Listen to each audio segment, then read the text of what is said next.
जयकारा थोड़ा सा उत्साह के साथ में सभी भक्त बोलेंगे, बहुत उदास होकर के नहीं बोलना है, क्योंकि भगवान के दरबार में हम जब जाते हैं तो हमारे सारे दुख दूर हो जाते हैं। लेकिन ऐसा जयकारा लगा रहे हो, ऐसा लग रहा है सारे दुख आ गए हैं आपके पास में। ये देव दुर्लभ है। थोड़ा उत्साह के साथ में, थोड़ा तेज आवाज में, भगवान ने आपको शक्ति दिया है तो कंजूसी बिल्कुल भी नहीं करनी चाहिए। भगवान ने जितनी शक्ति दिया उतनी तेज एक बार गाएंगे, बोलेंगे। बोली बाल कृष्ण कन्हैया लाल की, श्रीमद् भागवत महापुराण की, श्री राधा रानी सरकार की, श्री व्यासी महाराज की, श्री सीताराम भगवान की, श्री जनकपुर धाम की, जानकी मैया की। वॉल्यूम बढ़ाइए, कीबोर्ड का वॉल्यूम बढ़ाइए।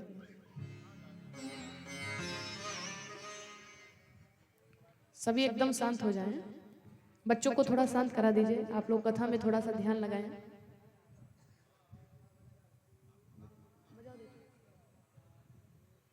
श्री राम। चलिए ठीक है।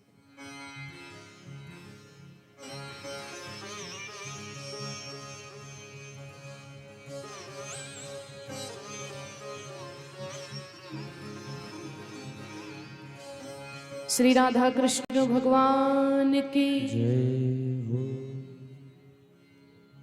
आज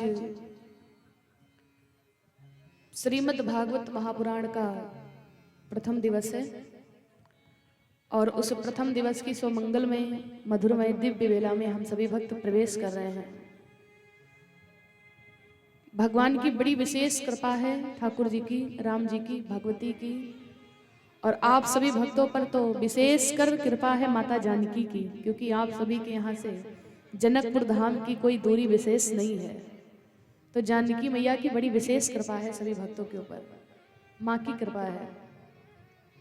ये देव दुर्लभ है, जिस कथा को सुनने के लिए, श्रवण करने के लिए हम दरबार में आए हुए हैं। भैया बजाइए ना थोड़ा बैकग्राउंड, बस ध्यान हटाइए दरबार से। ठीक है, जो चल रहा है वैसे चलने दीजिए, थोड़ा ध्यान लगाइए। बोली बाल कृष्ण कन्हैया लाल की जय हो। जब तक कि राम की कृपा नहीं होगी, ये साउंड आपका सिलो चल रहा है, ये वाला चालू कीजिए, बस आप रहने दीजिए, कुछ भी मत कीजिए। ये जो है इधर श्री राम श्री राम श्री राम, वॉल्यूम बढ़ाइए, अभी चल रहा है। श्री राम बस ठीक, आप कुछ नहीं कीजिए। बोली श्री राधा कृष्ण भगवान की।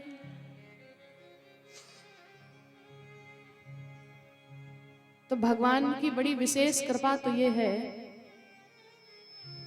जब तक कि प्रभु की कृपा नहीं होगी, राम की कृपा नहीं होगी, कृष्ण की कृपा नहीं होगी, भगवती माँ दुर्गा की कृपा नहीं होगी, तब तक के हमारे गांव में, हमारे घर में कभी भी भगवान की कथा नहीं हो सकती है। जब राम की कृपा होगी, माँ की कृपा होगी, तभी ये दिव्य आयोजन किया जा सकता है। सुत दारा और लक्ष्मी पापियों के घर होए, संत समागम हरि कथा, तुलसी दुर्लभ सोए। मैं मान सकती हूँ ये हो सकता है कि पापियों के घर में पुत्र की प्राप्ति हो जाए, हो सकता है कि पापियों के घर में पुत्र की प्राप्ति हो जाए, या हो सकता पापियों के घर में लक्ष्मी की भी प्राप्ति हो जाए, धन की प्राप्ति हो जाए, परंतु पापियों के घर में कभी भी भगवान की कथा नहीं हो सकती है। भैया वॉल्यूम कम मत कीजिए, इसका बढ़ाइए थोड़ा सा।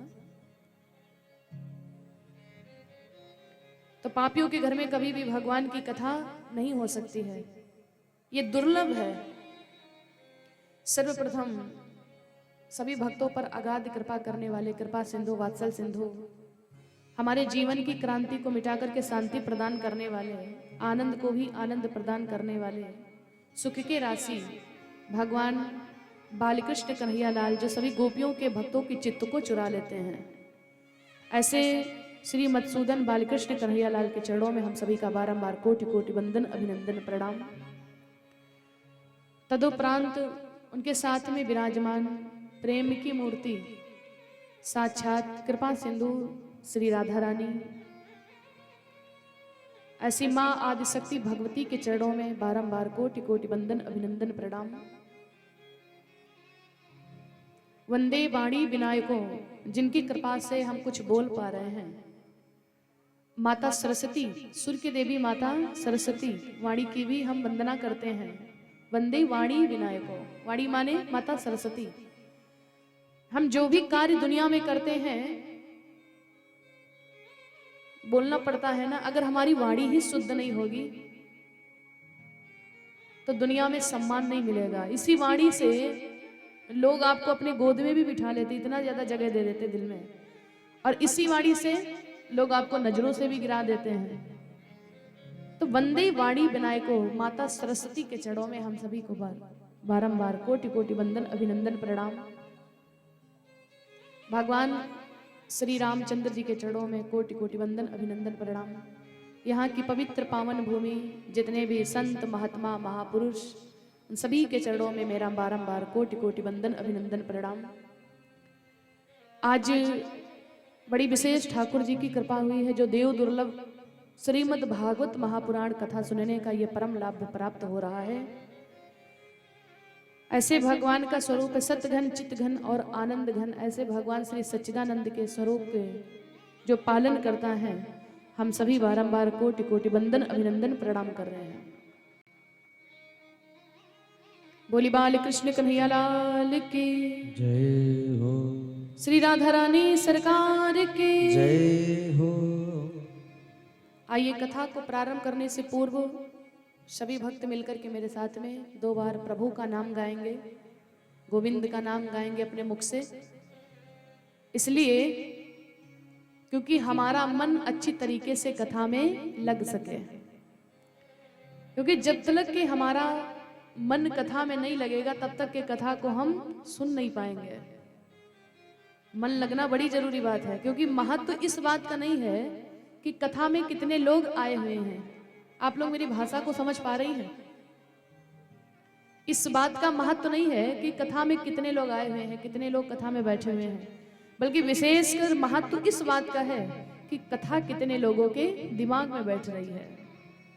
तो कथा में भले ही कम लोग आए, लेकिन कथा सबके दिमाग में बैठनी चाहिए। हमारे परम सम्मानीय बड़े भैया भोला साहू, इन्होंने आप सभी भक्तों के कल्याण हेतु, जन जन के कल्याण हेतु श्रीमद् भागवत महापुराण का ये पावन सा दिव्य अनुष्ठान किया है। ये भागवत कथा, राम कथा, ये कोई अकेले के लिए नहीं किया जाता है, बल्कि सभी भक्तों के कल्याण हेतु किया जाता है। निश्चित रूप से